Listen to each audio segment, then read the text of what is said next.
Thank you for this brand new day. Thank you for the new opportunities that you will provide today. Salamat sa bagong pagkakataon na ibinigay nyo sa araw na ito at sa lahat ng blessings nyo na parating ngayong araw. Yes, Lord, kailangan ko po ng blessings nyo sa araw na ito. Kailangan ko po ng pagpapala ninyo para sa aking buhay.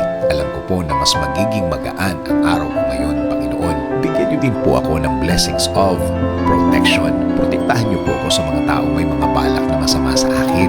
Huwag nyo pong hayaan na maging tagumpay sila sa kanilang mga binabalak. Proteksyonan din po ninyo, Lord, ang ibang tao na magiging biktima nila. Huwag nyo rin pong hayaan na matuloy ang kanilang masamang binabalak. Huwag po ninyong bigyan ng pagkakataon ang mga masasamang loob na ito. I need your blessings, Lord. Also, in healing, itinataas ko po ang lahat ng mga nararamdaman ko ngayon sa inyo.